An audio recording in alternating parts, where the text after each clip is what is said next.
Sri Chaitanya Manobishtam Stapitam Yena Bhutale Swayam Rupa Kada Manyakarati Swapadanti Vandeham Sri Guru Shiyata Padakamadam Sri Guru Vaishnavam Shri Rupam Sagrajatam Sahagana Raghunathan Tattvam Sujivam Sadvaitam Savadutam Parijana Sahitam Krishna Chaitanya Dev Shri Radha Krishna Padan Sahagana Devita Shri Vishakani Sancham Namo Vishnu Padaya Krishna Prestaya Bhutale Srimate Bhaktivedanta Swami Prabhupada Namaste Saraswate Deve Gauravani Pracharani Nirvishesha Shunyavadi Paschatya Satari Namo Mahavadanyaya Krishna Prema Pradayate Krishnaya Krishna Chaitanya Namne Gauravishena Hare Krishna Karuna Sindhu Dinabandho Chakapate Gopesha Gopika Kanta Radha Kanta Bhakta Kanchana Gaurangi Sri Radhe Vrindavaneshwari Vrishabhanusute Devi Pranamami Haripre Vancha Kalpatarubhyascha Kripa Sindhubhyo Cha Patitanam Pavanebhyo Vaishnavibhyo Namo Namah Jai Sri Krishna Chaitanya Prabhu Nityananda Shri Advaita Gadadhar Sri Vasadi Gaura Bhakta Hare Krishna, Krishna Krishna, Hare Hare, Hare Rama, Rama Rama, Hare Hare.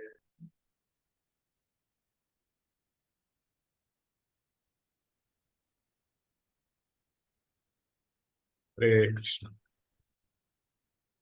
So, once again, welcome back, all of you, for Bhaktivedanta classes. We are continuing on first canto, 14th chapter. We'll start today. So, before starting, I'll just give the brief summary of the 14th chapter.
Are you able to see the screen?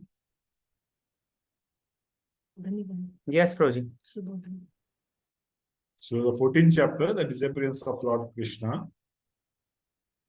So in the 13th chapter, we have seen that how Narada Muni pacified Yudhishthira Maharaj, that Lord is in control. Don't worry about your uncle and aunt.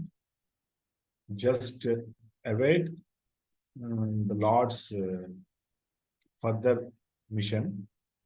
And when the Lord departs, you can also proceed. So in the 50th verse, if you see 1.13.50, so the Lord's Narada Muni says about the Lord's mission, that he has already the war is finished. Now he is awaiting the Yadu family to get wind up. So Narada Muni indicates that. He doesn't tell directly.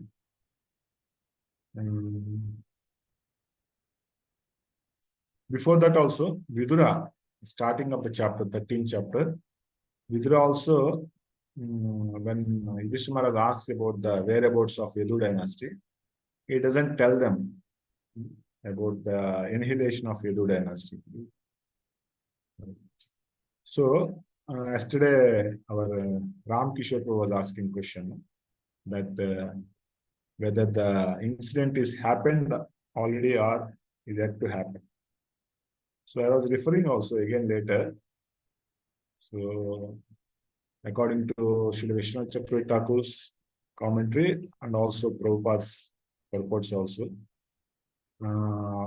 we come to know that actually this incident is already happened, because the third and fourth cantos of Srimad Bhagavatam, the Vidura and Maitreya Sambad, so that actually happens before 1.30, right? So Vidura goes for pilgrimage. In the pilgrimage, he meets Maitreya. That conversation actually comes later, third and fourth canto.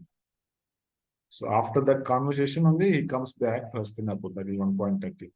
So that means what? The Edu dynasty annihilation has already happened. So when Vidura meets Uddhava narrates that. We'll see that section in third canto, 6th and 7th chapters. So Vidura already knows that, but he did not reveal the annihilation of Edu dynasty because Pandavas could not tolerate. And later, Narada Muni also indicates that the Edus are about to get annihilated. But already he knew that they are already annihilated and sab kuch ho gaya. But he tells indirectly like it. It's a hone wala hai, just you await till that time. So from this two incidents, so what conclusion is that? So already the annihilation of Edu dynasty has happened. And now the rest of the things are awaiting. So now the connection in this chapter, what Narada Muni indicated, that is going to happen in this chapter. So that is the disappearance of Lord Krishna. So the news comes on its own way. The 14th chapter, the summary is 1 to 10 verses. Maharaj Yudhishthira suspects disappearance of Lord Krishna. And 11 to 20, further bad omens. So he sees some bad omens in the earth, in the body, and in the celestial planets. So all those influences are. So then 21 to 24 is Arjuna's appearance. Arjuna again comes back from Dwaraka with a dejected face. So then Yudhishthira Maharaj inquires about the welfare of Edus from 25 to 35 verses. And then Yudhishthira Maharaj glorifies Krishna and his influences, remembering Krishna. And then 39 to 43, Yudhishthira Maharaj inquires about Arjuna's welfare, why he is looking dejected, what happened. There are 10 reasons for dejection.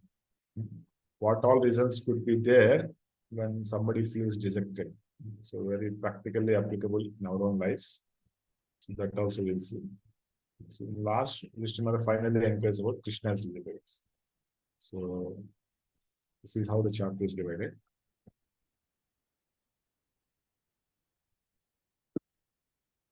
So now we'll go to the first verse.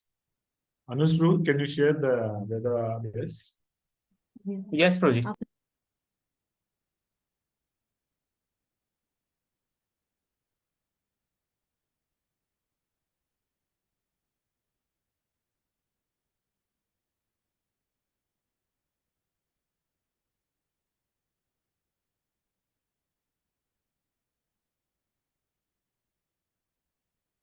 Hare Krishna, Krishna Krishna, Hare Hare. Hare Rama, Rama Rama, Hare Hare.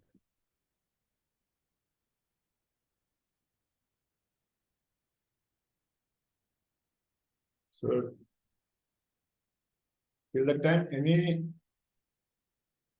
question from the students class?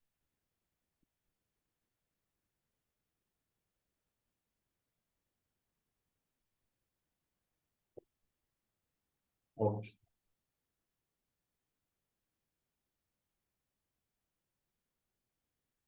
Prabhuji, you are seeing the right screen. No? Screen, I'm not seeing anything, which is blank. Oh, okay. Prabhuji, it is not visible yet.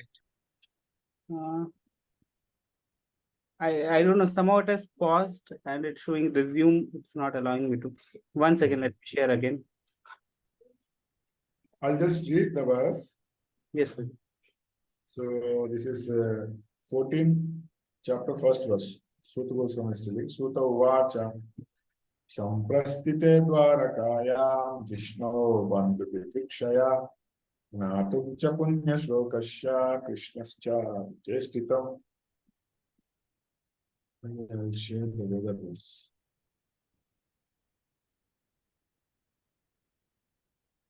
You're done. Sorry. Okay.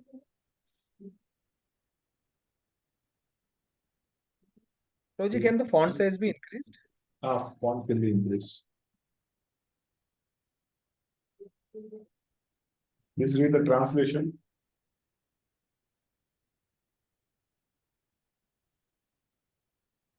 Translation. Suta Goswami said, Shri Suta Goswami said, Arjuna went to Dwarka to see Lord Krishna and other friends, and also to learn from the Lord of his next activities.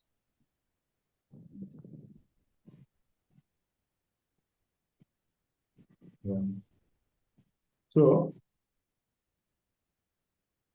when this is happening, like Vidura came and strongly preached to Dhritarashtra. Dhritarashtra left the home. So after that, Arjuna leaves to Dwarka. So of course, Yudhishthira Maharaj also sends him for the purpose of knowing about the future mission of the Lord. Because the Lord has already fulfilled his mission. Paritranaya sadhana, vinashaya, siddhiskritam. So now what the Lord will do? So the pure devotee wants always to know about the mission of the Lord. So for that purpose, Arjuna went to Dwarka. The sloka mein likha hai bandhu didrikshaya. If you go to the sloka, bandhu didrikshaya, that means what? To see the relatives and friends, and also to know about the activities of the Lord. Punya shlokasya Krishnasya chalichestika. So very nice word. Punya shlokasya. So what is this punya shlokasya means? There are many meanings. Punya shloka can mean one who is glorified in the choice poetry. So like Vedas glorify the Lord. Purusha Shukta is there. So there are very nice slokas glorifying the Lord. So that is one meaning. And another meaning of Punya Shloka can be one whose actions are glorious, are pious, are virtuous. So that is Punya Shloka. Or it can mean by hearing whose actions one is purified. That also can be derived. Punya Shloka. By hearing whose glories, one's heart will become purified. That is Punya Shloka. So therefore, Arjuna went to Dwaraka to understand the further activities of Lord, whose activities are always glorious and which bring about welfare for everyone. That is meaning here. See, and also, so here the devotees are always eager to associate with the Lord and the devotees. So that also we can see here. Arjuna is going to Dwarka to associate with the Lord and his devotees. So that should be devotees' desire.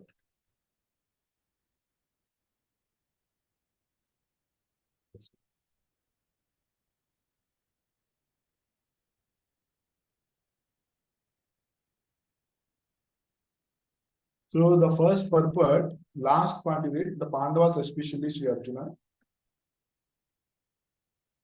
The Pandavas, especially Sri Arjuna, were eternal companions of the Lord, and therefore Arjuna went to Dwarka to hear from the Lord of his next program of work. Yeah. So this is the desire of the pure devotees, because they are eternal companions of the Lord. They want to know about the activities of the Lord. Because why? The pure devotees, they only come to assist the Lord, right? Why they come in this world? Yes, they want to assist the Lord. So therefore, their mission is always to know about the plan of the Lord, the will of the Lord. So they're always eager, because now the war is already done. Arjuna assisted him in that war. अभी हो गया, अभी मेरा next सेवा क्या है, मैं क्या करूं? So they don't have any independent plan. So they're always eager to know about the Lord's further plan so that they can assist in that. So that also you can see. We see that our founder-acharya Srila Prabhupada, so he is also always worried about the mission of the Lord. So he could have kept the name of the mission on his own name, right? As many organizations named are named after the personality, but Prabhupada named ISKCON Society as International Society for Krishna Consciousness. Right? It's always promoted Krishna's will only. Even in Bhagavad Gita preface, you read the introduction of Bhagavad Gita as it is, you read now. Prabhupada writes in many places that this Krishna Consciousness movement, the purpose is to spread the mission of the Lord. So that is a devotee. He doesn't have his own independent plan. His plan is only to spread the mission of the Lord. That's why they're very dear to the Lord. Okay. So second verse. Yatitah katichinmasas tadalaya tatorjuna tadarshagora rupani nimittani kurudvaha. Translation. A few months passed and Arjuna did not return. Maharaj Yudhishthir then began to observe some inauspicious omens which were fearful in themselves. Yeah. So go to the third line of the purport, fourth line. In the material world,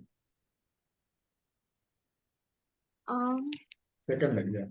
In the material world, last. Yeah, in the material world, the sun is considered to be the source of all productivity and material energy, and only due to the sun can we have the necessities of life. Therefore, during the personal presence of the Lord on the earth, all paraphernalia for our peace and prosperity, especially religion and knowledge, were in full display because of the Lord's presence. Just as there is full flood of light in the presence of the glowing sun, Maharaj Yudhishthir, yeah. So here the Lord is compared to the sun, just like the sun is considered to be the source of all productivity and material energy.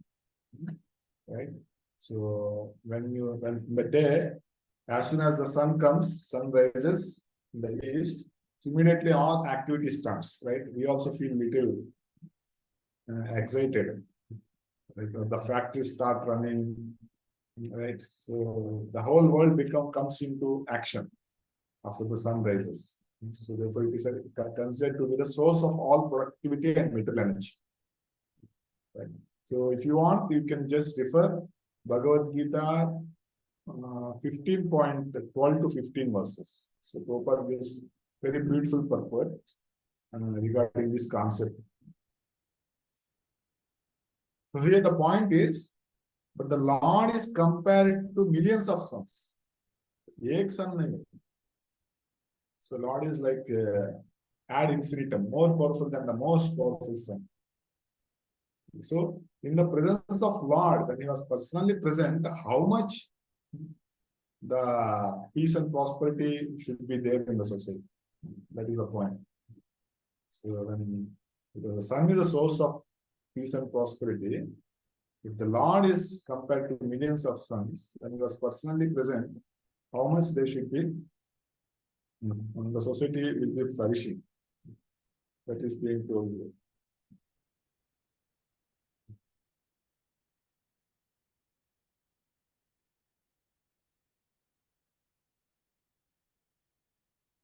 And also when the Lord's presence is not there, we can see how the society becomes dejected. There is a verse, Krishna Surya Sama Maya Hai Andhakara. Yaha Krishna Nahi Maya Radhikara. So Krishna is compared to the sun. So when there is sun, we can't see the darkness. But as soon as you turn away from the sun, you see the darkness. Like that. Krishna Bulya Jiva, Bhogavanchakare, Nikataste Maya, Japati Adar. So as soon as you forget Krishna, so Maya is immediately there next. It immediately catches. So that is the point. Therefore, we need to keep Krishna in the center of all our activities. Like Bhavanam, the word Bhavanam is used for the house, right? So what does Bha indicates? So Bha indicates Bhagavan. In our house, the center should be Bhagavan. Like previously when the houses were constructed, the altar used to be in the center of the house, very big prominent place. But nowadays the altar goes under the staircase, right? And in the corner, small corner. But the idea is that the Lord should be center of our house. Then it's a beautiful place. Otherwise, if you remove the Pa from Bhavanam, what happens? It becomes only a Vanam.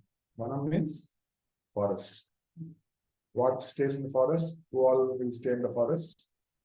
Animals. So animals क्या करते हैं? एक दूसरे झगड़ा करते हैं. So that happens. So when we remove the Lord from the picture, from the center of our activities, there will only be quarrel in the house. That is indicated. So the third verse.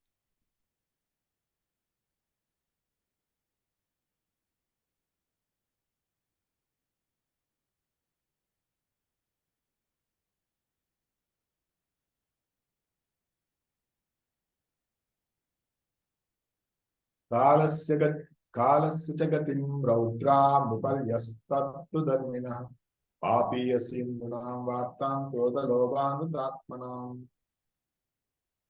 He saw that the direction of eternal time had changed, and this was very fearful.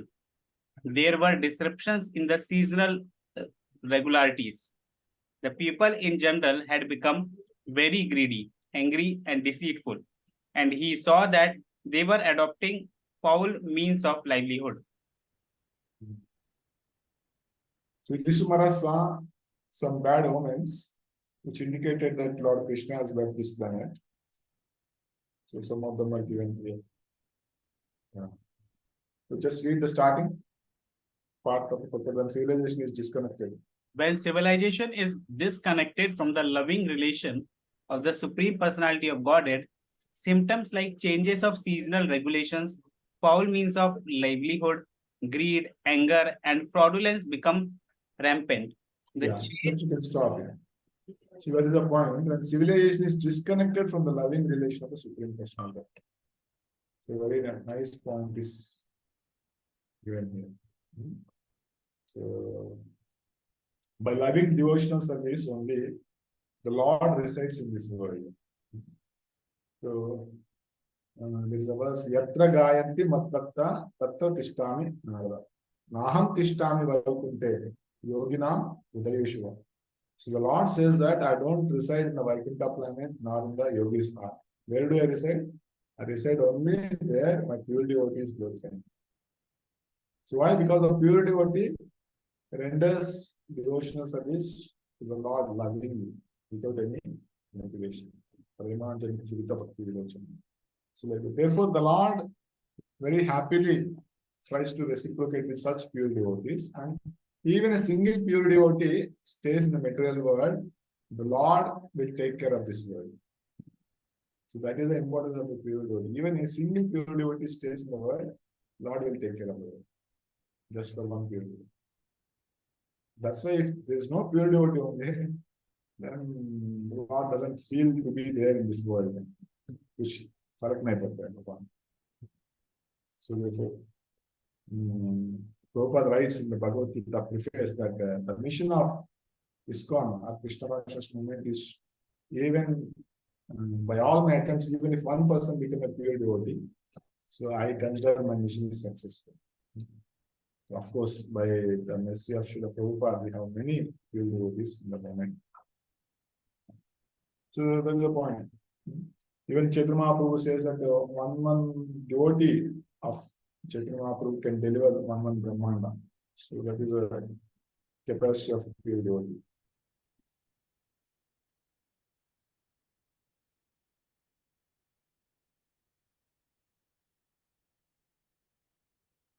Because here, the power of bhakti that is being indicated.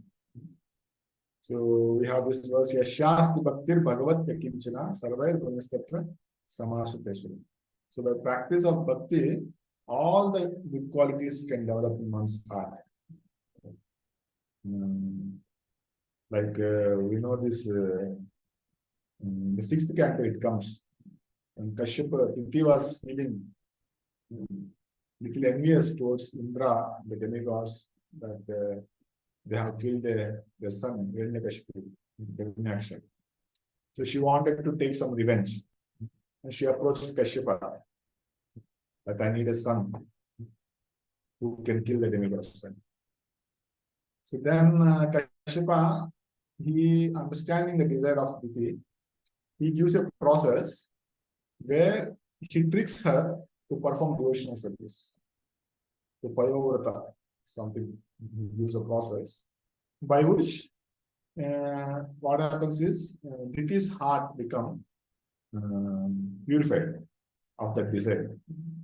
That envy, all the anarthas, they get eradicated. So that is the power of bhakti. Even though it was done with an intention to kill the demigods, but the practice was given in such a way that heart got purified.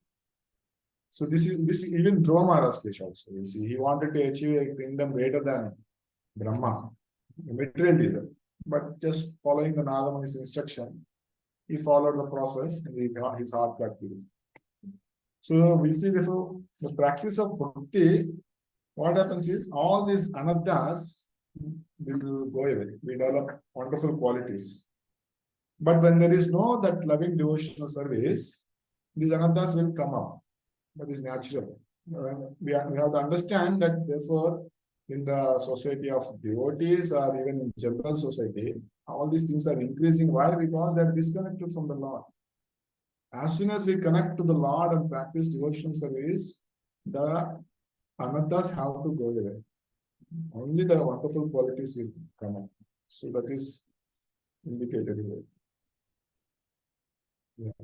Shipram Bhavati Dharmatma. Even the Lord says in Bhagavad Gita, right? Don't worry that somebody is apichet founder-acharya.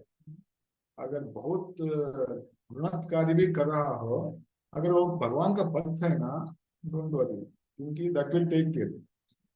So there are 24 qualities, right?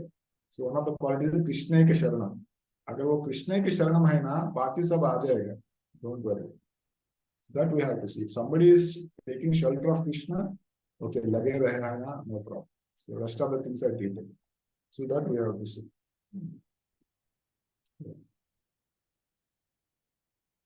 Okay, so here one more is the given in the purport. Foul means of livelihood implies deviation from one's occupational duty. So that also Yudhishthira is seeing that people are not performing their occupational duties, or they are trying to imitate others' duties. Like Brahmana is trying to do Kshatriya's duty, or Kshatriya is trying to, or Shudra is trying to do the duty of a Brahmana like that. So this is also not good actually. Therefore, we should not compare or copy with others.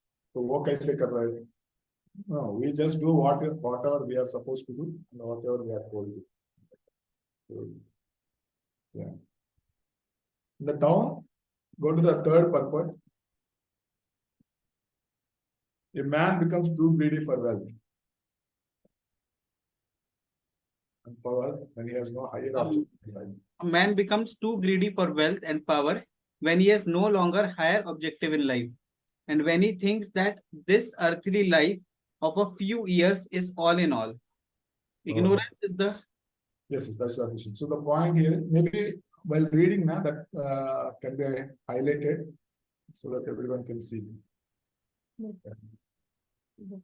So why there is greed for wealth and power? Because when there is no higher objective of life.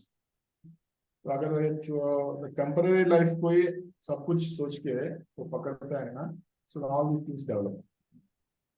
But if there is higher objective, there is higher taste, like Rupa Goswami and Sanatana Goswami, So they were actually very learned scholars, and they were well-to-do people, right? They were Nawab, Home Minister and Prime Minister of Nawab.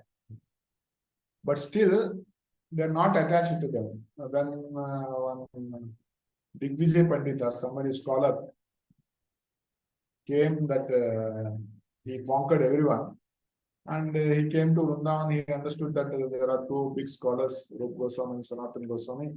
So I want to defeat them also. So he goes there and he tells them, I want to debate with you. And Rupa Goswami and Sanatana Goswami, they are not at all concerned about it, because they are busy in writing the scriptures. They have a mission, Lord Chaitanya Mahaprabhu has given them. So they, without hesitation, told that we are defeated. We don't want to unnecessarily waste time with you. So then he told, okay, you sign this agreement. So immediately they signed that we are defeated by so and so stuff. So then that person, he became so happy, excited, and he was telling all that I have defeated Rupa Goswami. And then he goes to Jiva Goswami, who is the nephew of Rupa and Sanatana. And Jiva Goswami could not tolerate it. How can this fellow defeat my uncles? Not at all possible. So it was, you debate with me first. Then you can think of defeating my uncles. So then Jiva Goswami defeats. So of course, why I am telling is, so these devotees, because they have a higher objective in life, there is a purpose to fulfill the Lord's mission, the least bothered with the wealth, power, prestige, all those things. So therefore, similarly, in our case also, if we have that higher objective, higher purpose, so nothing will distract us. Okay, the fourth verse. Translation, please read translation.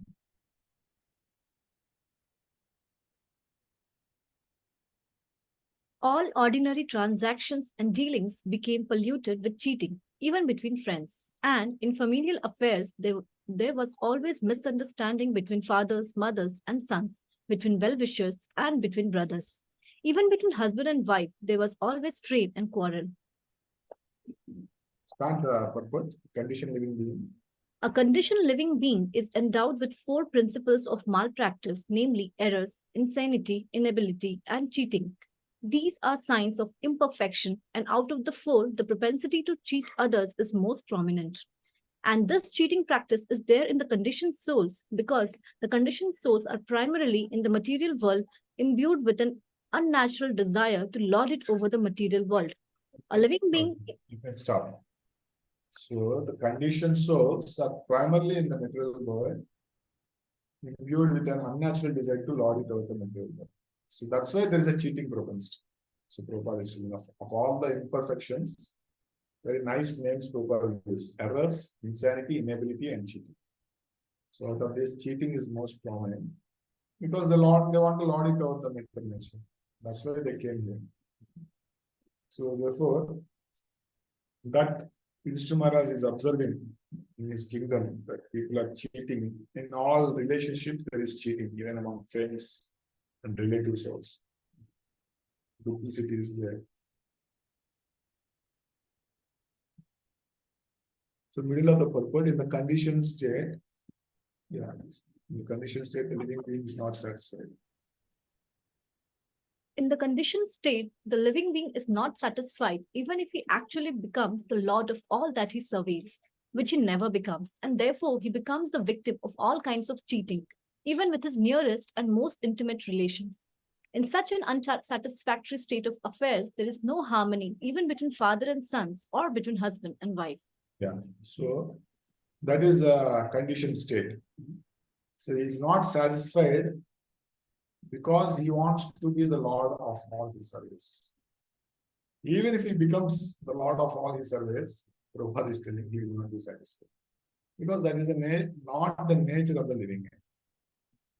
So living entity is not happy just because he got some post, position, power, wealth. No, he will be happy only when he is connected to the Lord and rendering loving devotion service. Right? So that was Savai Pumsam Pado Dharma Yato Bhakti Radokshite Ahitike Apritakata Yatma Suprasiddhati. So what makes the Lord, what makes the living entity happy at heart is when he renders devotional service to God. Otherwise, no matter what he does, it's just like fish taken out of water, right? So fish taken out of water, you fish all kinds of eatables, I will keep in nice air conditioning room, I'll give some bed, water, the fish will not be happy. I cannot live on it. So again, put the fish in the water. So that is the point. So the dissatisfaction that one feels in spite of doing all kinds of activities in this world is not just because of lack of success in material activities.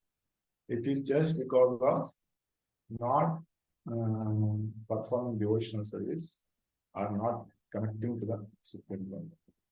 Because of the dissatisfaction that comes into the dealings, one tries to cheat others, or one tries to become top in the hierarchy of the material administration.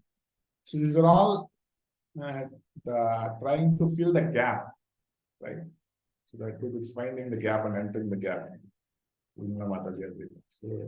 So these are all byproducts of that unsatisfaction and feels in the heart. Okay. So we'll go ahead.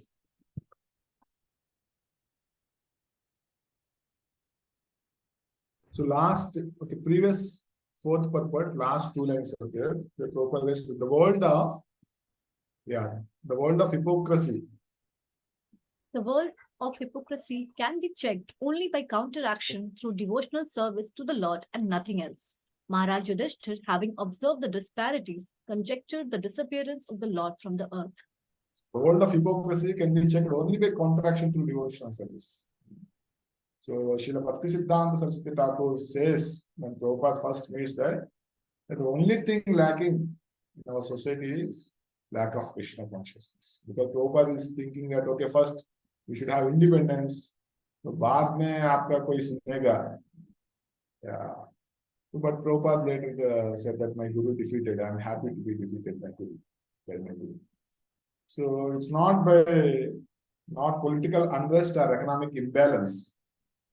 So the world of hypocrisy can be checked only by contraction with devotional service. Fifth sloka. Nimittanyathyadhisthane kale tvankate nudam lobhadya dharma prakritim drishtvo vachanijam rupaha.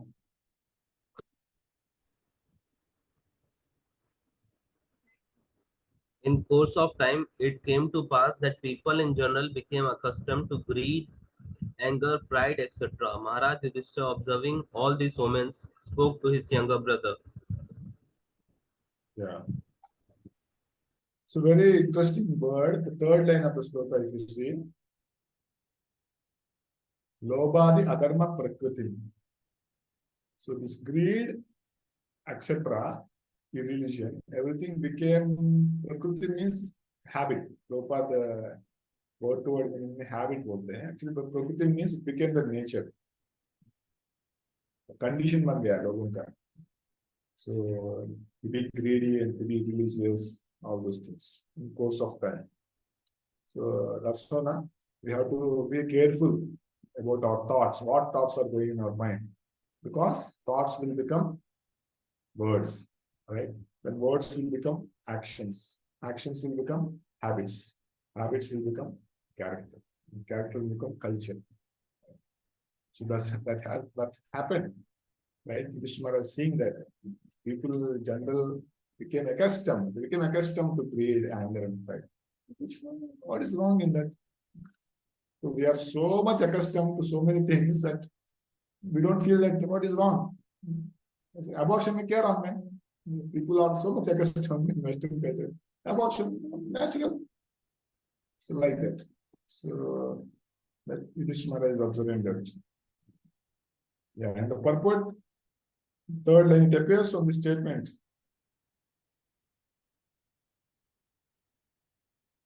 Purport.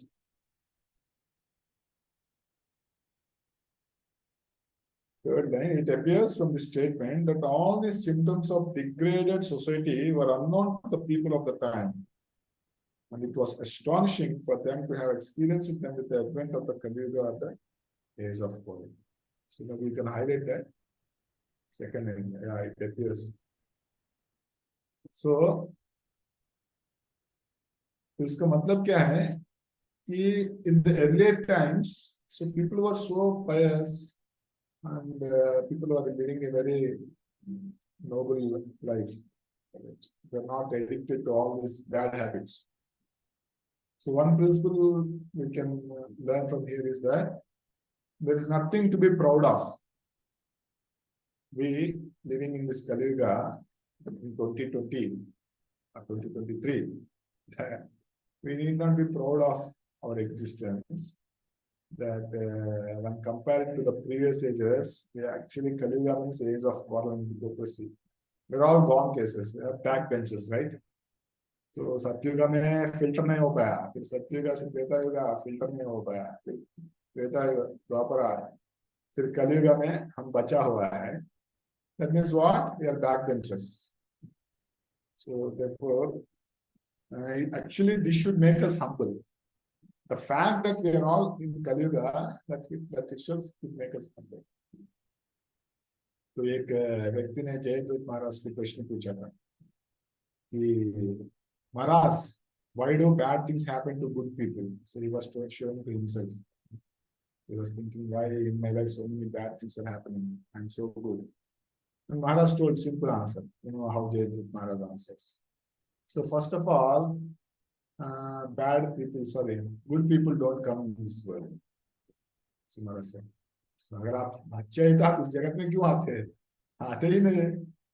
So similarly, the fact that we are all in Kali Yuga allows Sudra Sambhava. We are all gone cases only. Therefore, yes, maybe we are little bit, when somebody is little having good qualities relatively, but we should understand that in the previous ages, it was unheard. All these symptoms were unheard or unseen.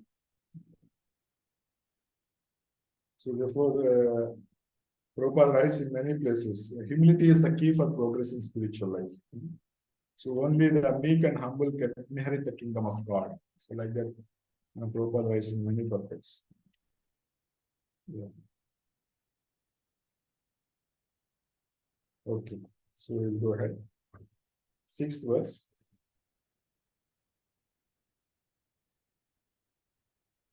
So now we are seeing all these bad omens. Yudhishthira Maharaj is asking Bhima, who is there, about this. Shampeshito dvarakayam Vishnur bandhu pitrukshaya natum cha punya shlokasya krishnasya cha vichestitam.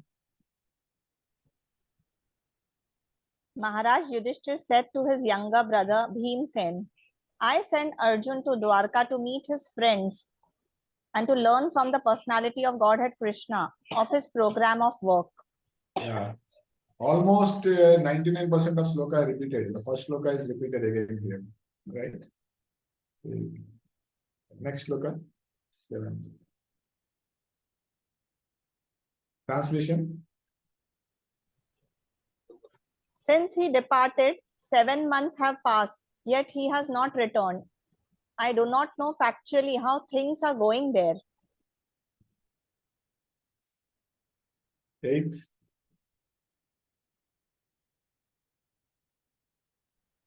Is he going to quit his earthly pastimes, as Devrishi Narad indicated? Has that time already arrived? Yeah. Just go to the previous verse, 7th one. So, Bhimasena Tavanuja. Yudhishthira Maharaj is inquiring or opening his heart to Bhima, who is there, that I'm seeing such bad omens. What happened? So this is very important because Yudhishthira Maharaj also is pained in heart, because Nardamani already indicated that this is going to happen. So Yudhishthira Maharaj is now suspicious, seeing the bad omens. Maybe the Lord has left the planet. So in the heart there is a pain. So pain को कैसे relieve कर सकते हैं? Then you have to speak to others. At least those who are near and dear to us. So now, Mr. Maharaj is opening his heart to Bhima. So, Guhyamakyati principle is being seen here. So, very important. When we are pained in our heart, we need to open with our near and dear ones. Then only the pain will be relieved. So, and then in the eighth verse is very, very important verse. Very important purport is given. Go to the eighth purport. Api, yeah, just go to the sloka once. Api Devashinarshta. So Yudhishthira Maharaj is thinking that Narada Muni has already indicated or instructed. Where he instructed? In the 13th chapter, 50th verse. He instructed that you just wait till the Lord remains in this world, right? And then you can also wind up. Right? So then he is thinking maybe the time has already came that the Lord may come, left this planet. Sakalo ayam upastitaha. Maybe the time has come now. The Yadatmano Angam Akridam means the Lord, along with his plenary expansions, has left. Bhagavan Utsishtrikshati has quit. So, the transcendental body of the Lord is never left. So, always it's existing. So, what the Lord leaves is his plenary portions. Right? That is explained in the purport. So very important purport. So we'll read, maybe we can read a whole purport quickly.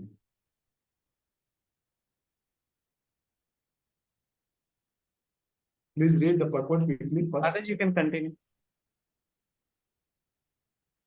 As we have discussed many times, the Supreme Personality of Godhead, Lord Sri Krishna, has many planetary expansions, and each and every one of them, although equally powerful, executes different functions. In Bhagavad Gita, there are different statements by the Lord, and each of these statements is meant for different plenary portions or portions of plenary portions.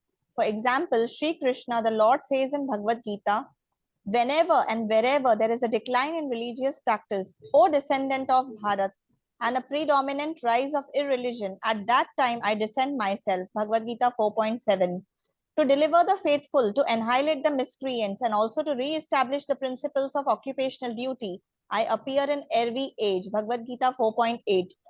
If I should cease to work, then all humanity would be misdirected. I would also be the cause of creating unwanted population, and I would thereby destroy the peace of all sentient beings, Bhagavad Gita 3.24. Whatever action a great man performs, common men will follow. And whatever standards he sets by exemplary acts, all the world pursues. Bhagavad Gita 3.21. All the above statements by the Lord apply to different plenary portions of the Lord, namely his expansions such as Sankarshan, Vasudev, Pradyumna, Aniruddha, and Narayan. These are all he himself in different transcendental expansions. And still the Lord as Sri Krishna functions in a different sphere of transcendental exchange with different grades of devotees. And yet Lord Krishna, as he appears once every 24 hours of Brahma's life in each and every universe, and all his transcendental pastimes are displayed in each and every universe in a routine spool. But in that routine spool, the functions of Lord Krishna, Lord Vasudeva, etc. are complex problems for the layman. There is no difference between the Lord's self and the Lord's transcendental body. The expansions execute differential activities. Yeah, you can stop here. So there is no difference between the Lord's self and the Lord's transcendental body. The expansions execute differential activities. So very important point that. So what Prabhupada is elaborating is the third line of the sloka. So what is the third line? Yadatmano angam akridam. So the third line, whole purport is about the third line. Because Lord living this world means what? He is not living his transcendental body. The Lord and Lord's transcendental body are same. So what is living in this world is the plenary portions. He lives his plenary for Vasudeva, Aniruddha, Sankarshana. He lives in their respective abodes, and he lives the Virat root. That also he explains in this material world. Like that. So his transcendental body always remains the same. So whenever he comes in this world, all the expansions of Lord will join him. And then he performs different activities through different expansions. Like that. Like therefore, if you see Little Krishna video, previously this video came, na? So when Lord is about to kill the demons, so immediately Krishna will be shown as some majestic way, right? If you observe it. So what does that indicate is that now Krishna is acting like Vishnu. Maybe I will show a little part of this video. Okay, I can't share the screen.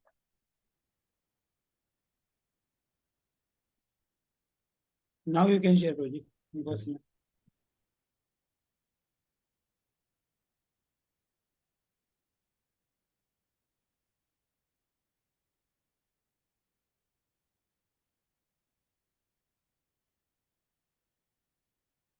So this is, you can just see the.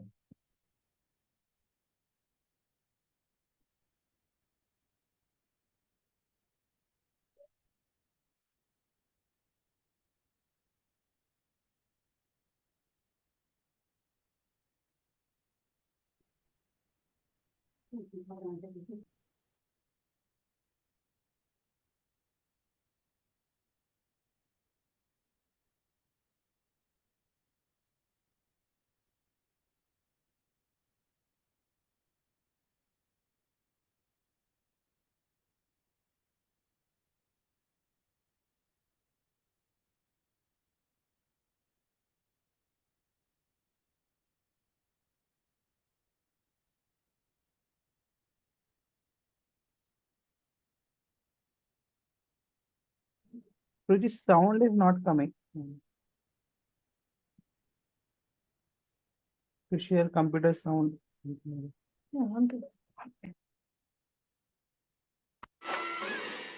Now coming. Yes, Prabhuji. So this is when all they were in the body of Aghasura.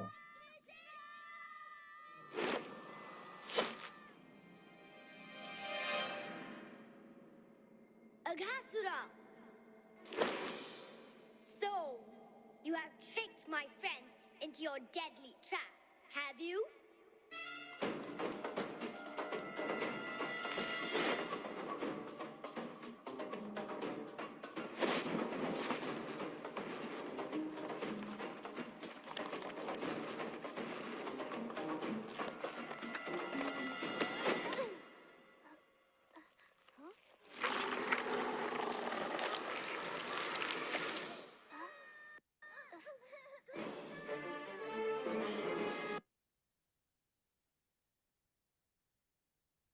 So why I just showed is that Krishna is just the darling of Vrindavan, little Krishna.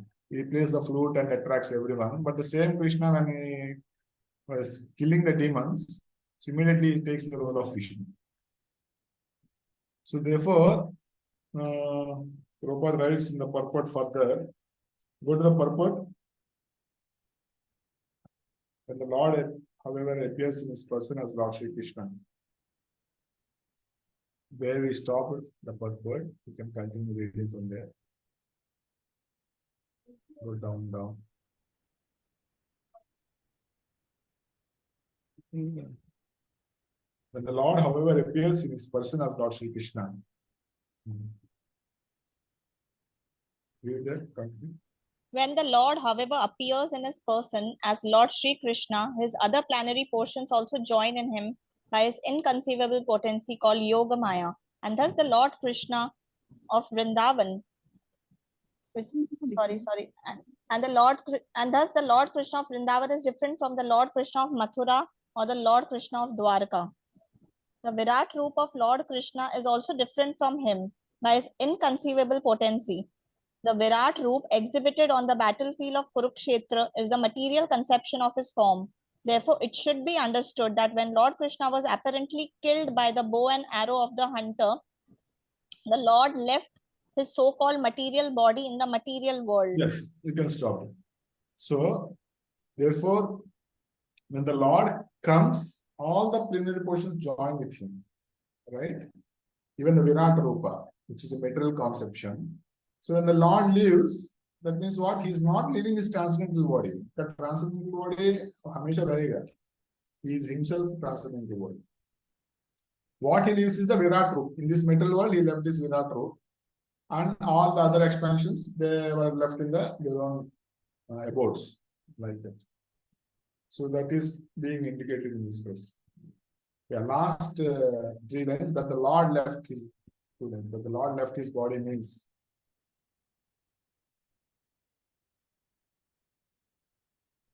that the Lord left his body means that he left again his planetary portions in the respective dhams, transcendental abodes, as he left his Virat Roop in the material world. Yeah, so that is the point.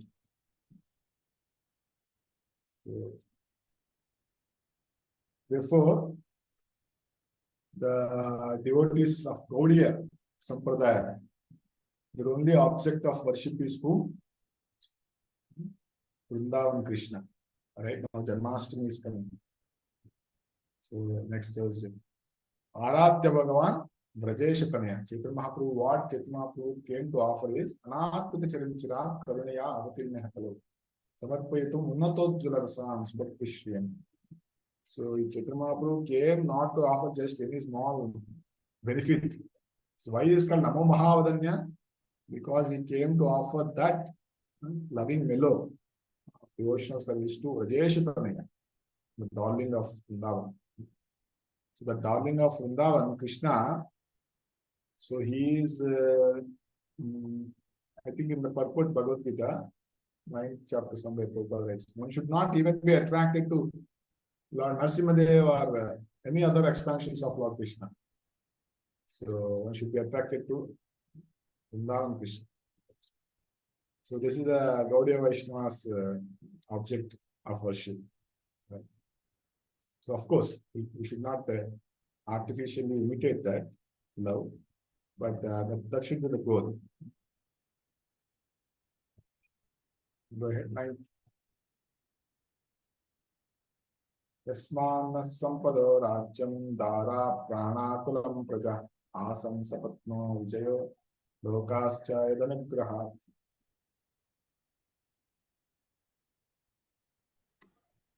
Hare Krishna, translation. From him only all our kingly opulence, good wives, lives, progeny, control our subjects, victory our enemies, and future accommodations in higher planets have become possible. All this is due to his causal mercy upon us. Yeah. Currently, the purport material prosperity consists of Purport. Material prosperity consists of good wife, good home, sufficient land, good children, aristocratic family relations, victory over competitors, and by pious work, attainment of accommodations in the higher celestial planets for better facilities of material amenities. These facilities are earned not only by one's hard manual labor or by unfair means, but by the mercy of Supreme Lord. Prosperity earned by one's personal endeavor also depends on the mercy of the Lord. Personal labor must be there in addition to the Lord's benedictions. But without the Lord's benedictions, no one is successful simply by personal labor. yes. The modern So personal labor must be there in relation to Lord's benediction, but without Lord's benediction, no one is successful simply by personal labor. So even for material prosperity, we need Lord's favor. Right? We cannot achieve material prosperity independent of Lord's mercy. So that is being told here. Yudhishthira Maharaj is remembering the Lord. So because of the Lord only we were in this position now. We got the kingdom and we are enjoying the opulences.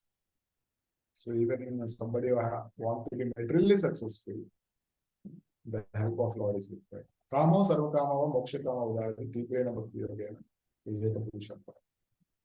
So it is told here. People think, think that if you want to be successful, so I have to put my own labor, hard endeavors. Statements के रहते कर लो दुनिया मुट्ठी में तो हम होंगे कामयाब. अरे होंगे नहीं, अगर होंगे तो भी बहुत ज्यादा दिन टिकेगा नहीं वो कामयाब, right? The time will sweep away everything.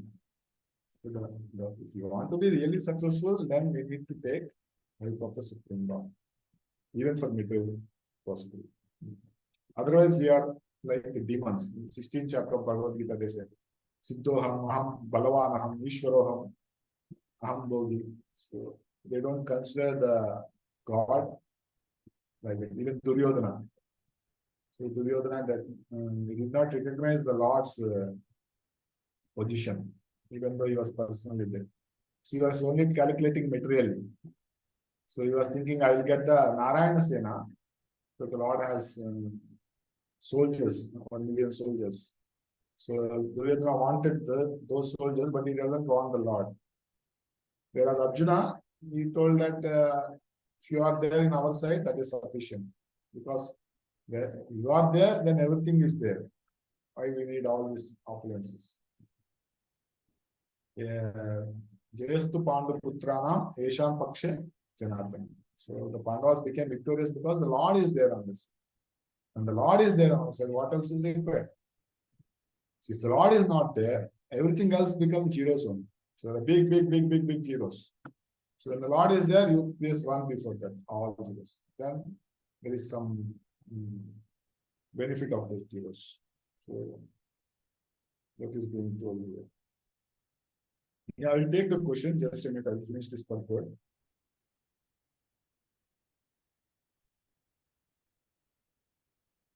Now, if one could achieve success, without the sanction of the Lord, if one could achieve success without the sanction of the Lord, then no medical practitioner would fail to cure a patient. Despite the most advanced treatment of suffering patient, but the most updated medical practitioner, there is a death. And even in the most hopeless case, without medical treatment, a patient is cured astonishingly. Therefore, the conclusion is that God's sanction is the immediate cause for all happenings, good or bad. Any successful man should feel grateful to the Lord for all he has achieved. Lord's sanction is the immediate cause. So Prabhupada is the immediate cause in the sense that it is the main cause. It's not that immediately he is there.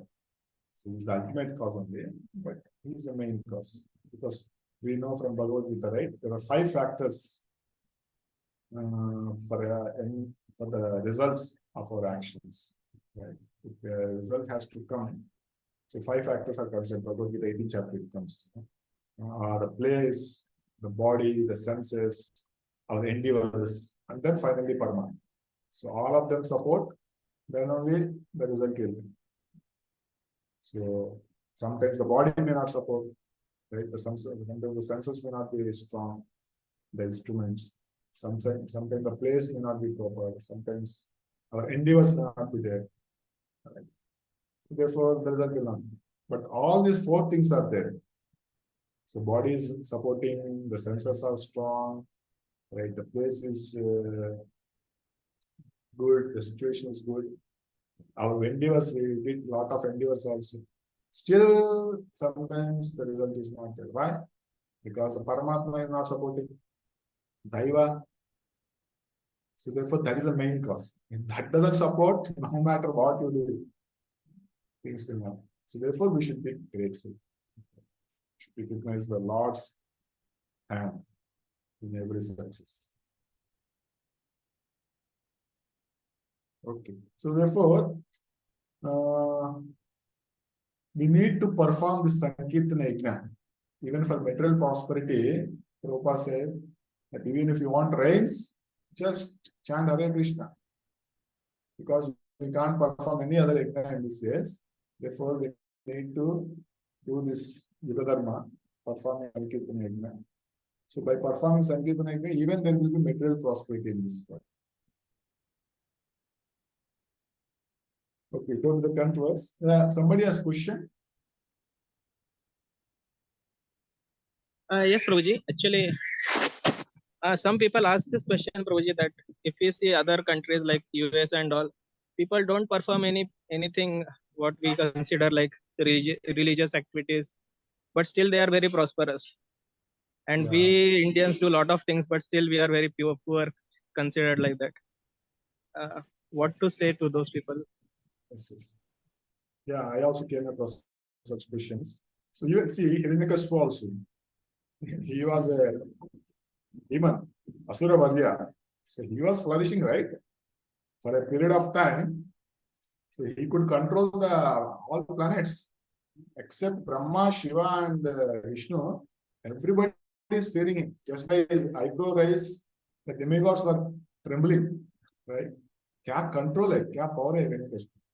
He was a demon. He was doing all kinds of obnoxious activities. He was burning the houses. He was killing everyone, murdering, butchering, brahmanas, cows, everything. He was burning the villages. फिर भी ऐसे क्यों flourish हो रहे? So it's just a matter of time, right? So things will come because they may be flourishing because of previous water credits they have, but eventually the things will dwindle. So yeah. Yes, maybe question I should take. Okay, Ahuja. Yeah, then we'll have a break. Hare Krishna, Prabhuji, Dhanavad Pranam. Prabhuji, I have a question that jo tapasya hai, basically what is the significance of tapasya? Tapasya, idhar kyun how your question is connected? Prabhuji connected me. Okay, maybe that we'll take later. Okay, Prabhuji.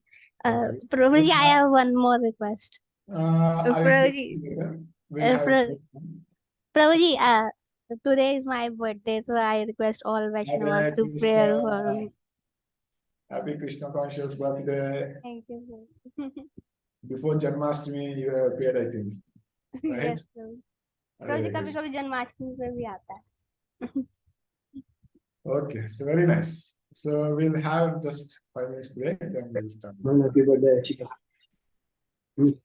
Happy Krishna Conscious birthday, Ashika Mataji.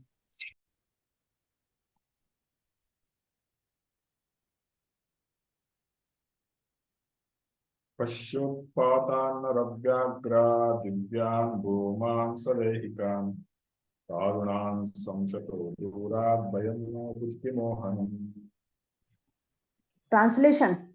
Just see, O man with a tiger's strength, how many miseries due to celestial influences, earthly reactions and bodily pains, all very dangerous in themselves, are forbidding danger in the near future by dealing our intelligence. So, man-made material science, you can read from the.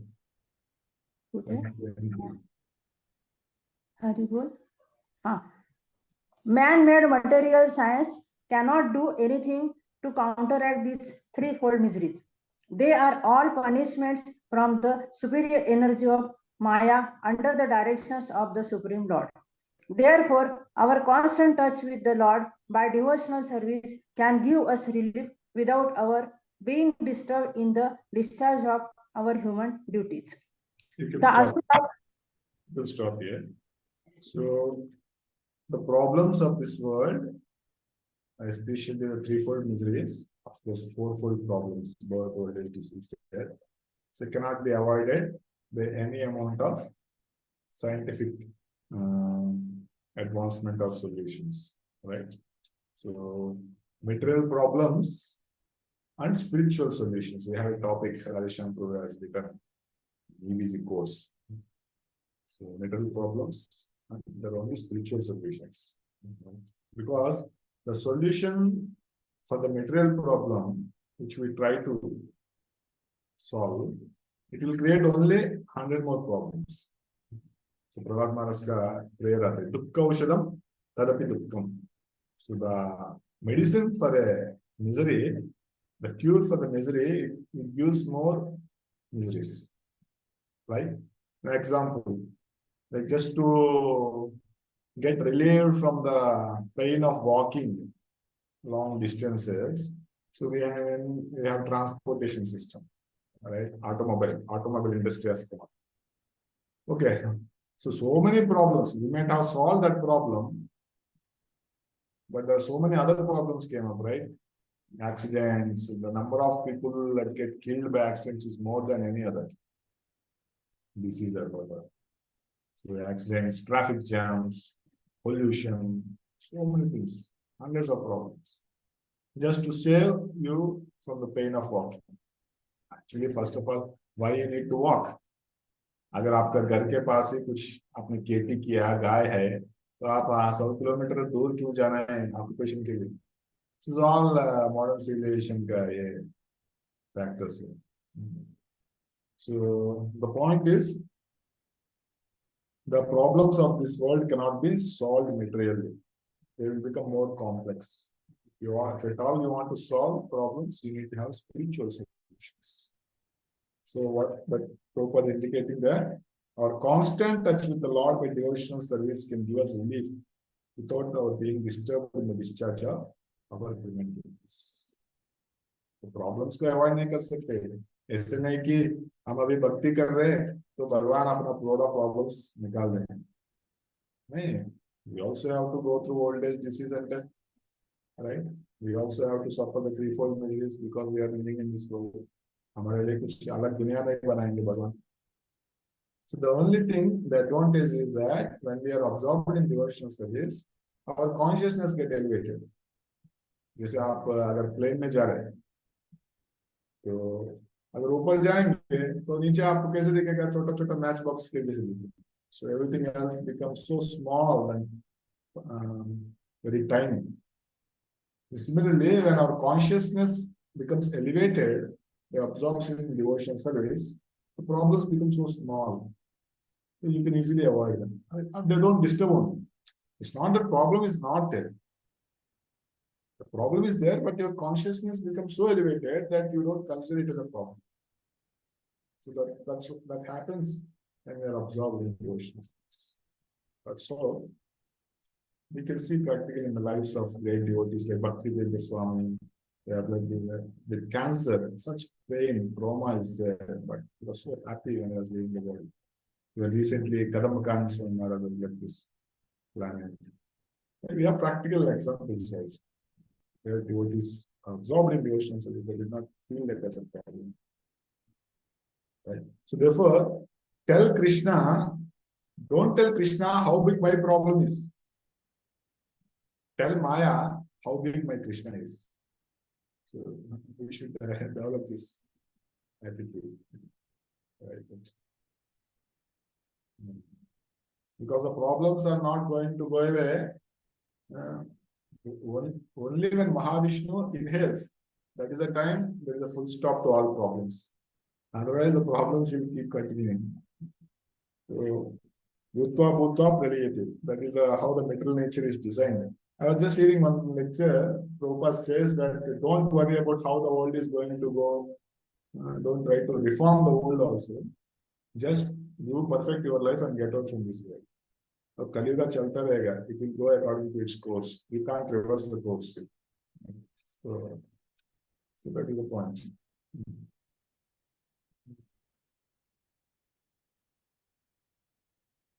Yeah. Next verse, 11th.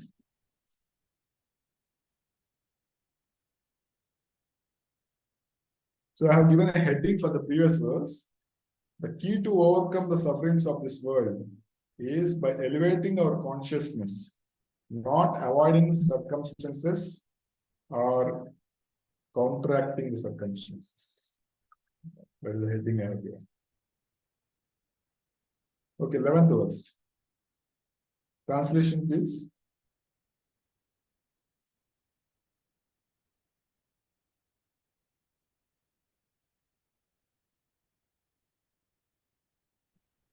The left side of my body, my thighs, arms, and eyes are all quivering again and again.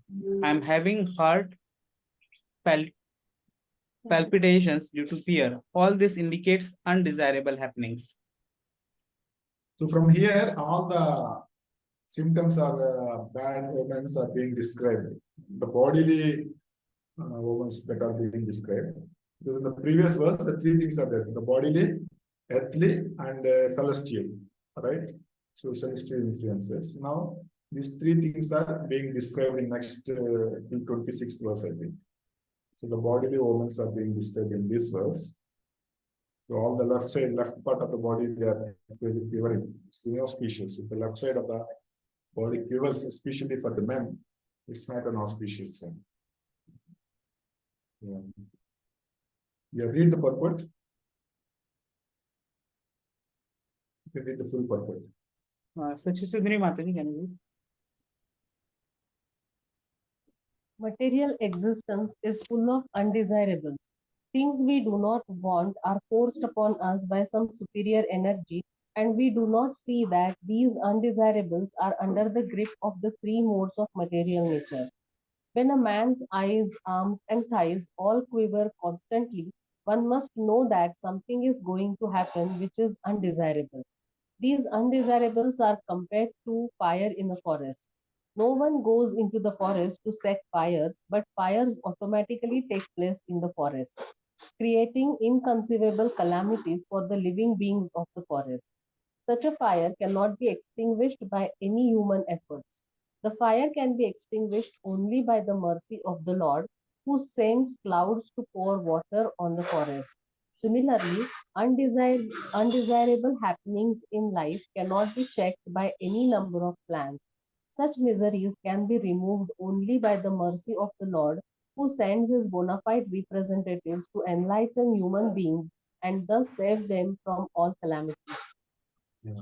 So every day morning we sing, right? Mangala Samsarada Nalida Loka Pranaya Karunya Ganam. So this middle word is compared to forest fire. Because when the forest fire is there, it's not that somebody planned and kept. Put the bamboo sticks there up because of wind. The fire sometimes without any reason it comes. Right? Similarly, when we are in this world, problems will come. They will automatically come. Nobody need to ignite them. So that's the nature of this world. So any amount of plans or pre-planning will not remove the problems. So therefore, cannot be checked by any number of plans. It can be removed only by the mercy of the Lord. It's a forest fire agar hota hai, so no human endeavors can stop the fire. Only thing is the rain has to come. Right? We cannot with the fire brigades stop the forest fire. Only when the rain comes, the forest fire is extinguished. Similarly, so the material miseries cannot be eradicated. So the only solution is when the pure devotees, they travel around the world and they shower the mercy of the Lord through their Vani, their instructions, then the miseries can be over. Okay, so the reference verse, maybe you can also refer later, Bhagavad Gita 2.7 verse, first paragraph. So for similar thing we can. Next verse, translation. Hare Krishna. Just see, O Bhima, how the she-jackal cries at the rising sun and vomits fire, and how the dog barks at me fearless. Yeah. So these are the earthly omens. The previous verse speaks about the bodily omens. The earthly means with the different living entities, how they are reacting. Next. O Bhimsena, tiger among men, how useful animals like cows are passing me on my left side, and lower animals like the asses are circumambulating me. My horses appear to weep upon seeing me. Yeah. So it is actually auspicious when there is a clockwise circumambulation, right? So even in temples, we do clockwise circumambulation. So here the cows, they are coming from the left side, right? So that is inauspicious. So that is indicated here. The next verse, translation.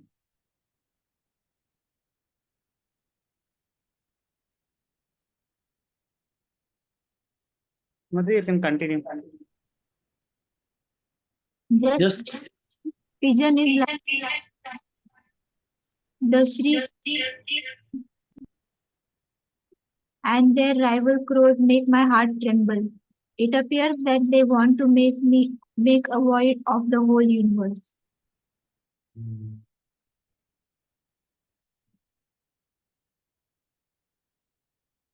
Pitchiluka is a type of owl. It's like a crow. Prabhupada writes it's a crow. Okay. Next translation, 15th.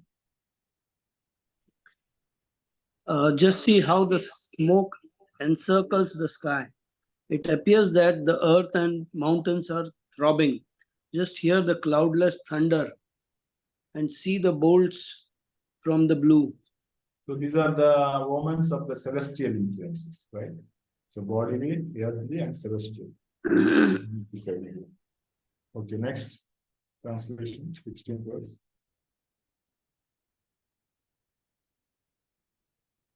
Please continue, Vraj.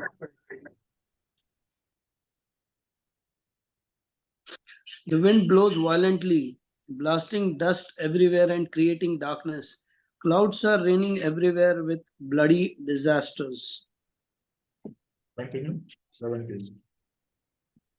The rays of the sun are declining, and the stars appear to be fighting amongst themselves.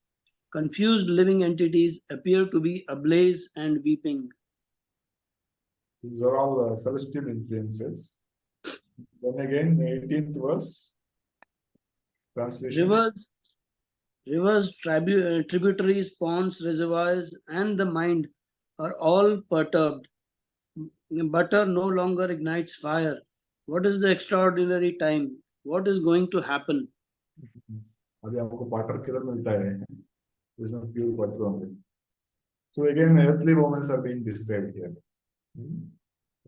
19th.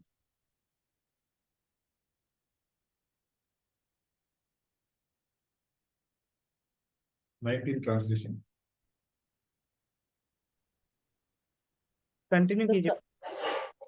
The calves do not suck the teats of the cows, nor do the cows give milk. They are standing crying, tears in their eyes, and the bulls take no pleasure in the pasturing grounds. Happy cows are the signs of a prosperous community. It indicates that how when the cows are not happy, it's not good for the society. Okay, next verse.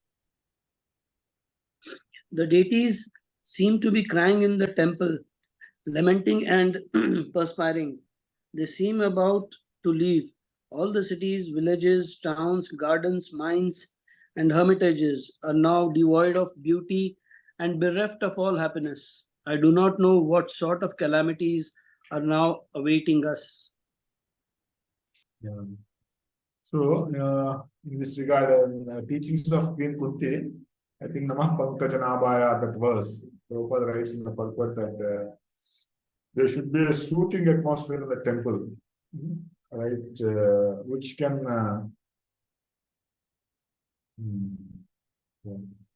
to attract the attention of the conditioned souls who are getting burned by the material images. So because the conditioned souls are already burning the images of this material world, when they come to the temple, there should be a very soothing atmosphere, the kirtans, the worship of the Lord, the decoration, everything. So because that is only solace for them, they find great peace when they come to temple. Of course, the example we have, Shri Radha Vrindavan Chandra Mandir, so beautifully being worshipped, decorated, wonderfully devotees come together. So that's what actually Prabhupada wanted, how a temple should run. Okay, so why am I telling this? Yeah. Okay, the deities are crying and there is no proper worship. So it's not good, right? Not good for the temple community and for the world also. Next verse, 21. I think that all these earthly disturbances indicate some greater loss to the good fortune of the world. The world was fortunate to have been marked with the footprints of the lotus feet of the Lord. These signs indicate that this will no longer be. Now, Vishnu Maharaj is coming. See, indirectly he is inquiring maybe what happened because, but he understood that maybe Narada what he indicated that Lord has left this planet. That time has come. But he was not revealing it directly. So now he is telling it directly also. I think all this is because the Lord has left this planet. Or the earth is not now fortunate to have the footprints of the Lord. Even teachings of Queen Kunti only, there are two prayers that comes that Neyam Shobhishyate Tatra and Ime Janavada Sriluddha. Maybe later you can refer these verses. Teachings of Queen Kunti comes. How by the footprints of the Lord, everything is flourishing in this world. Like that. So even the Pandavas, we were flourishing because the Lord is there. By your thinking beyond this. The next verse, 22nd. O Brahmana, Shaunaka, while Maharaj Yudhishthira, observing the inauspicious signs on the earth at that time, was thus thinking to himself, Arjuna came back from the city of the Yadus, Dwarka. So while all these Romans, Vishnu Maharaj is observing, so Arjuna comes back, returns back. So now I will share, maybe give me the option. I will share the summarize this. Yes. Entire.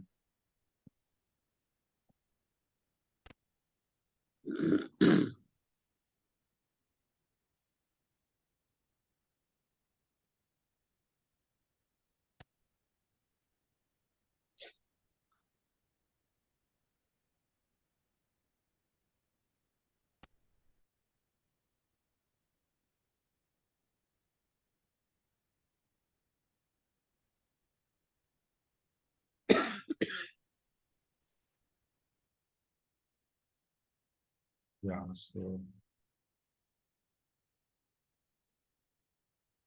11th, from 11th verse, this symptoms came. Moments, the body, 11th verse speaks, left side of my body, thighs, arms are quivering, the palpitations, due to fear.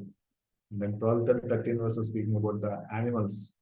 Through animals, the moments are seen. Jackals, dog, cows, horses. And then 14th verse speaks about birds.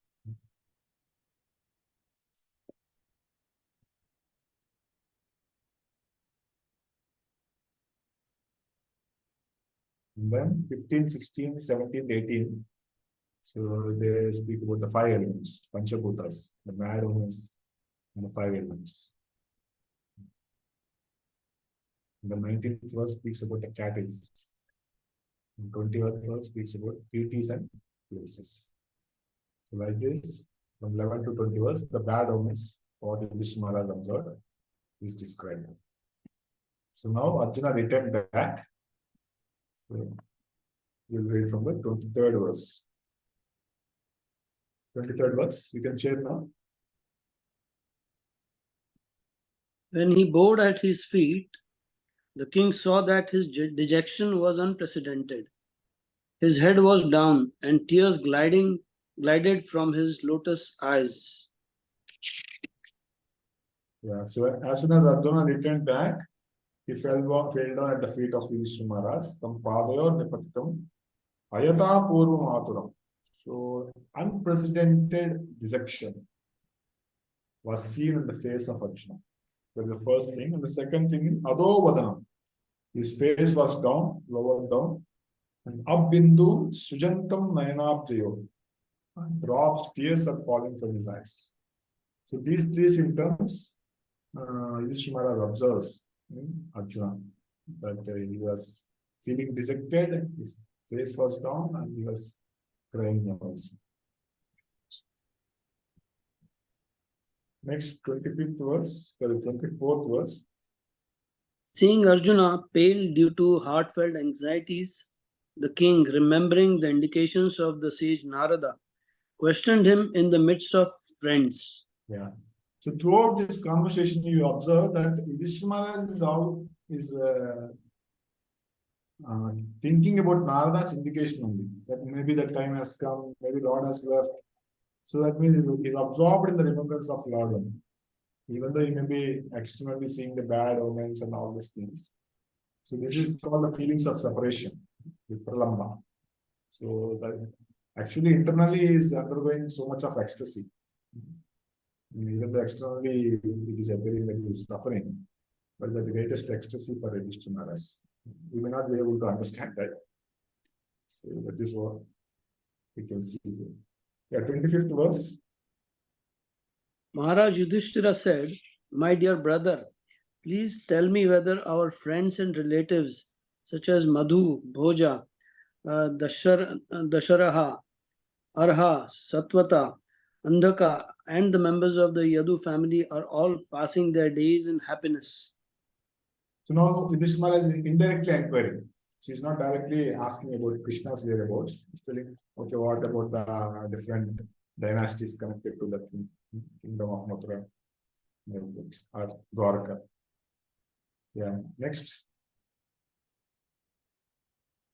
Is my respectable grandfather Shurasena in a happy mood?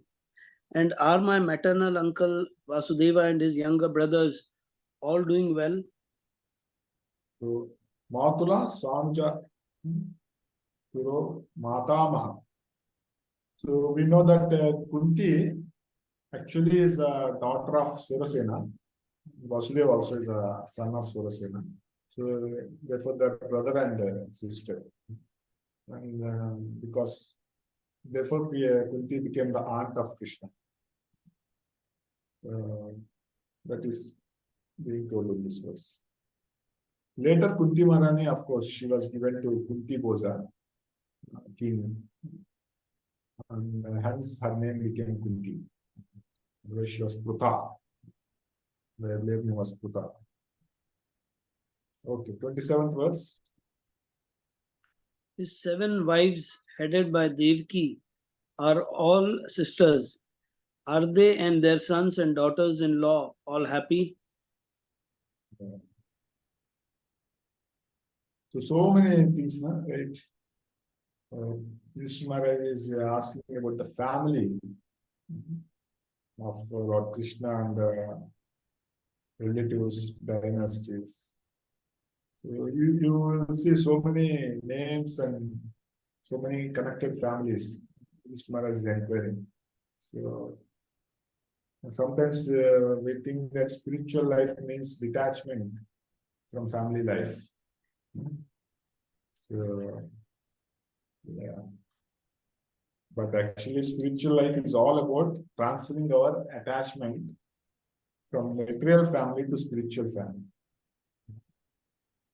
So, spiritual life is also about family life. It's all the more about family life. But it's not just the material emotions. So, therefore, we see all these descriptions of families are coming. There's one verse comes in NOD, or even Bhagavatam also comes, 11:28. So, where the qualifications of Bhakti are given. I'll just show that.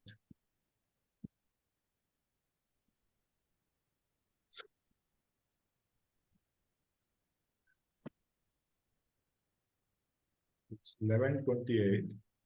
Bhagavatam.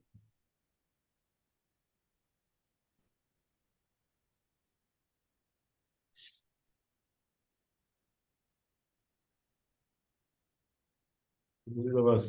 Yadruchaya matkatado jata shraddhastu vyahpuman na nirvinno nati shakto bhakti yogasya siddhida.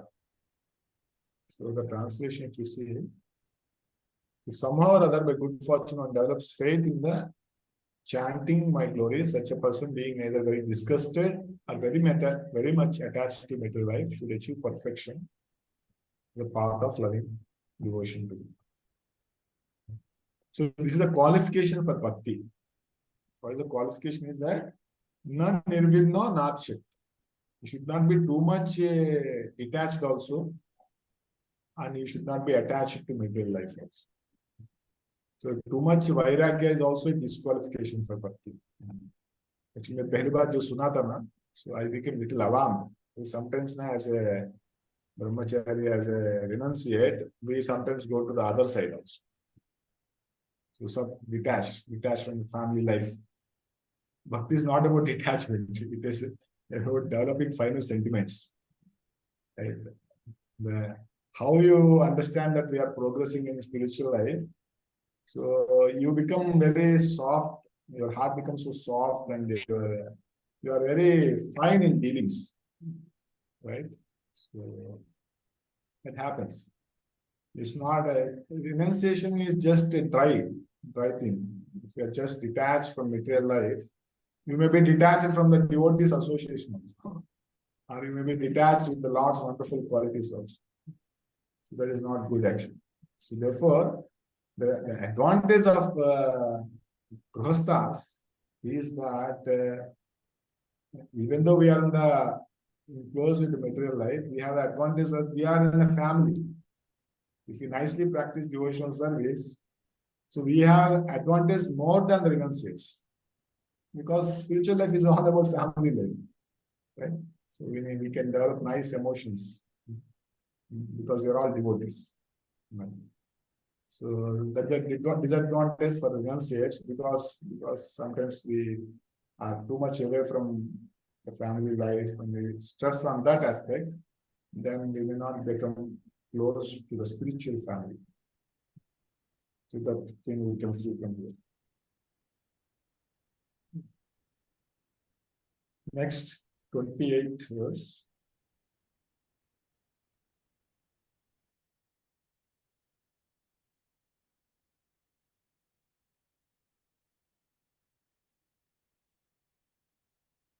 Translation.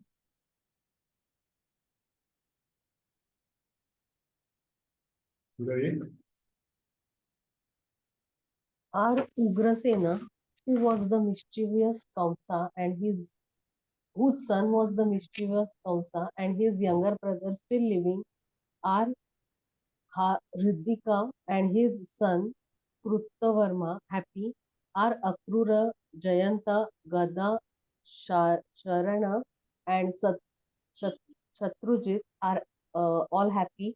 How is Balram the personality of Godhead and the protector of devotees? So here the beautiful glorification of Lord Balram comes. So Balram Jayanti just recently we had. And fortunately, I was reading this purport on the Balram Jayanti day only, just to prepare for the class. So in the middle of the purport, it goes, the Vishnu Tattva living beings are expansions of the Supreme Lord. The Vishnu Tattva living beings are expansions of the Supreme Lord, and all of them are qualitatively and quantitatively equal with the Lord. But expansions of the Jiva Shakti, the category of the ordinary living beings, are not at all equal with the Lord. One who considers the Jiva Shakti and the Vishnu Tattva to be on an equal level is considered a condemned soul of the world. See, Sri Ram or Balram is the protector of the devotees of the Lord. Baldeva acts as the spiritual master of all devotees, and by his causeless mercy, the fallen souls are delivered. Sri Baldev appeared as Sri Nityananda Prabhu during the advent of Lord Chaitanya, and the great Lord Nityananda Prabhu exhibited his causeless mercy by delivering a pair of extremely fallen souls, namely Jagai and Madhai. Therefore, it is particularly mentioned herein that Balram is the protector of the devotees of the Lord. By his divine grace only, one can approach the Supreme Lord Sri Krishna, and thus Sri Balram is the mercy incarnation of the Lord, manifested as the spiritual master, the savior of the pure devotees. Sri Balram Ji ki Jai. So Balaram, Bhagavan Shatvatam Prabhu, Kachidaste Sukam Ram. So 29th verse, the last two lines. How is Lord Ram, Vishnu as Balaram? So on the appearance day of Balaram, so mainly we should remember what the mercy we received through the parampara, and we should we should remember the mercy of gurus, Shiksha Gurus and Diksha Guru, whatever. So that is what actually one should meditate on the appearance day of Balaram, because Balaram is our Guru, the original spiritual master. Right? And also we can pray to Balarama, right? He gives us strength. So not just physical strength, he gives a spiritual strength to tolerate all odds in the practice of devotional service. And to tolerate some dealings of devotees in the association. But otherwise, we cannot stay in the association if you can't tolerate all those things. So that strength comes from Balaram. Right? Yeah, Balaram, as we know, Balaram carries a plow. He tills the land, he makes the land fertile, and then we sow the seed, then the Bhaktivedanta will grow. So, right. So Balaram, the Guru, is the representative of Balaram, to his instructions and to his order. So he tills the heart, and then the Lord plays the flute, and then the shower of nectar falls on our heart, and then Bhaktivedanta grows. So like that. So Balarama Hoilo Nitai. So Prabhupada also writes in the purport, the same Lord Balaram comes as Nityananda. Right. So if you see the word Balarama, so one gives pleasure. Rama, the other part is one gives pleasure. And Nityananda is one who is always joyful. So the prayer is also Aha Prabhu Nityananda Premananda Sweet. So the Lord is always in bliss. Nityananda Prabhu is always in bliss. So by please shower your mercy, that I can also be little happy, because I'm always dukhi. So he can make us sukhi, right? That is Nityananda Balaram.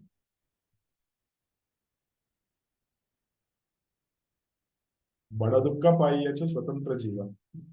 So by our independent living in this world, we are suffering, but by the mercy of Lord Balaram, he connects us to the parampara, right? And then all our sufferings are gone.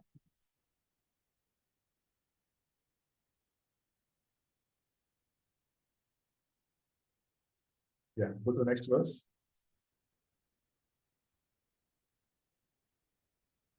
Pradyumna sarva vishninam sukamaste maharata gambhirayo anuddo vartate bhagavanata.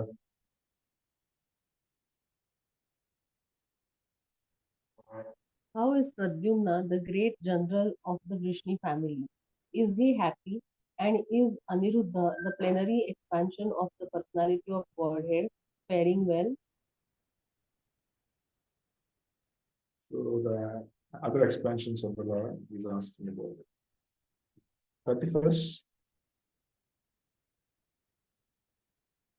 Are all the chieftain sons of Lord Krishna, such as Sushena, Charudeshna, Samba, the son of Jambavati, and Rishabha, along with their sons, all doing well? So here the third line, Anyecha Karshni Pravaraha. So the chief sons of Lord Krishna. So about them, Vishnu is asking. So very nice purport. So you read the purport from starting. As already mentioned, Lord Krishna married 16,108 wives, and each of them had 10 sons. Therefore, 16,108 into 10 equal to 161,080 sons. They all grew up, and each of them had as many sons as their father, and the whole aggregate was something near 16,10,800 family members of the Lord. The Lord is the Father of all living beings, who are countless in number. Therefore, only a few of them are called to associate with the Lord in his transcendental pastimes as the Lord of Dwarka on this earth. It is not astonishing that the Lord maintained a visible family consisting of so many members. It is better to refrain from comparing the Lord's position to ours, and it becomes a simple truth as soon as we understand at least a partial calculation of the Lord's transcendental position. Okay. Yeah. So when as soon as we understand the Lord's transcendental position, so we become humble actually. So humility is a natural byproduct when we understand the Lord's glories. Therefore, it's very important to always hearing the glories of the Lord, how great the Lord is. The first 9 cantos Sukadeva Goswami dedicates to describe the greatness of the Lord. Because unless our heart is filled with the greatness, understanding the glories, so it will not become soft. Unless we become soft, unless the heart becomes soft, we cannot have emotions for the Lord. The 10th canto we cannot release properly. Or prematurely, if you release, that is only sentimental. Therefore, the more we understand the greatness of the Lord, then the humility is a natural byproduct of it. So here, as he said, that so many, even visibly, Lord in Dwarka exhibited so big family, right? 16 lakh family members. Who can have such a big family? Lord can maintain. It's just one insignificant power of Lord, because everyone is the children of God only. Ananta Koti Brahmanda Nayak, we say. So the millions of Brahmanas is the Lord of all the millions of. They're like mustard seeds, right? In a bag of mustard seeds. So can you count? We cannot even count also. So they are floating in the sky, right? They are coming from the pores of Mahavishnu. So great the Lord is. We have the story of Tamal Krishna Maharaj.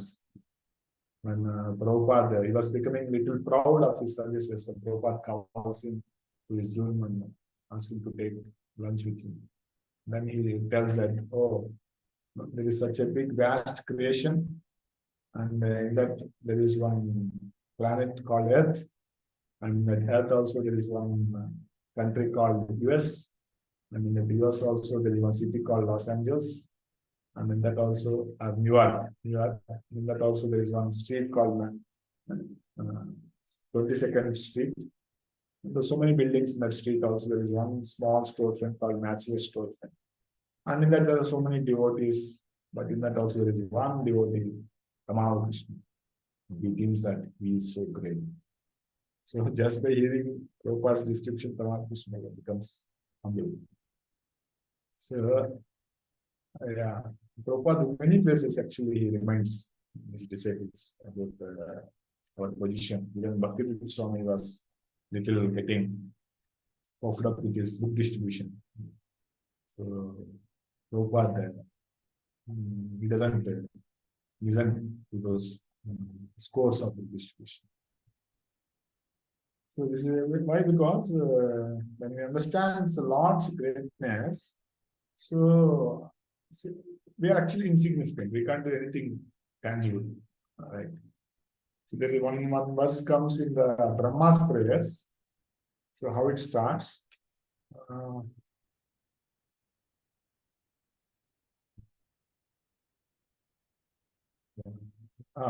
10:14:7. I have written the verse number also. Just let me share. 10:14:7. Or you can share 10:14:7. Yeah. Yes, sir. Translation, read the translation.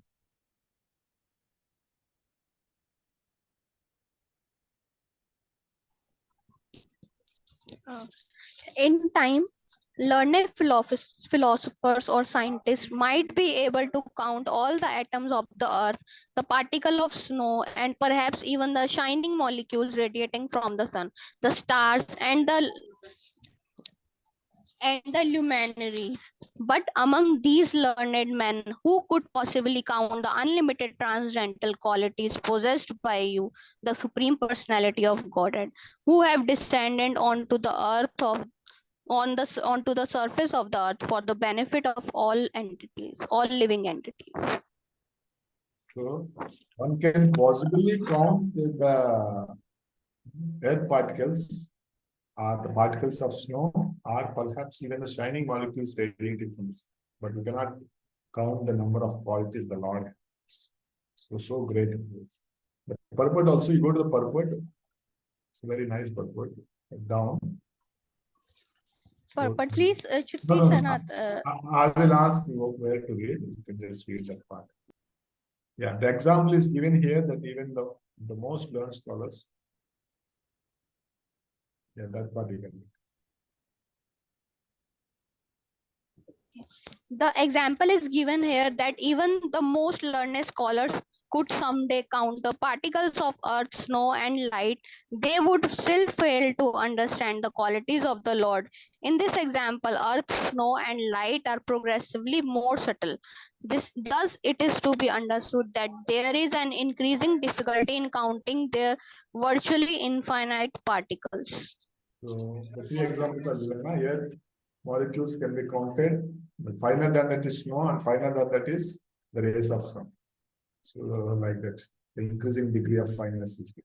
And Vishnu Chakravarti says later part that Lord Shankarshana actually counted the number of atoms on the earth, even the molecules in antonyms. And even such a personality as Shankarshana, who has been continuously chanting the glories of the Lord since time immemorial, has not even approached a final count of this glories. So that is the greatness of the Lord. We cannot even imagine this. The Lord, the pastimes the Lord performs in one moment, that itself cannot be described by another day with these 1,000 miles. Because so many millions of universes, everywhere the pastimes are happening. If it finishes in this Brahmanda, it will happen in another Brahmanda. So therefore called this a Nitya Leela, right? The Lord's pastimes, of course, now Janmashtami is coming. So the Janmashtami, we may celebrate here a particular Tithi. But the Janma Leela is happening, if not in this universe, somewhere in some other universe. It's continuously happening. So that's why the Lord's Leelas are called Nitya Leela. They're happening continuously. So therefore, it's very difficult to describe them. So with our limited capacity, we are like birds. We may fly to some extent in the sky of Lord's glories to our capacity, but we can never reach the end, right? So if we put the whole ocean as the ink of the pen, and if we put the paper of all the trees as a paper, then we cannot even write all the glories of the Lord.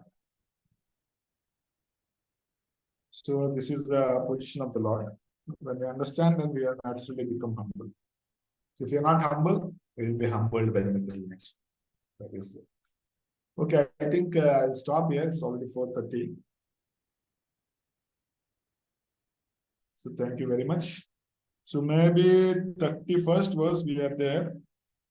I will be requiring 2 more classes. Anush Prabhu, because 15th chapter is also a little. Yes, Prabhuji. Noted. Some explanation. I will take 2 more classes. Hare Krishna. So happy Janmashtami. Thursday's Janmashtami is coming. Advance wishes. So all of you will be in so many services.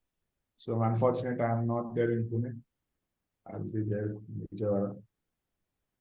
So we'll meet on the next Sunday, post Janmashtami celebrations.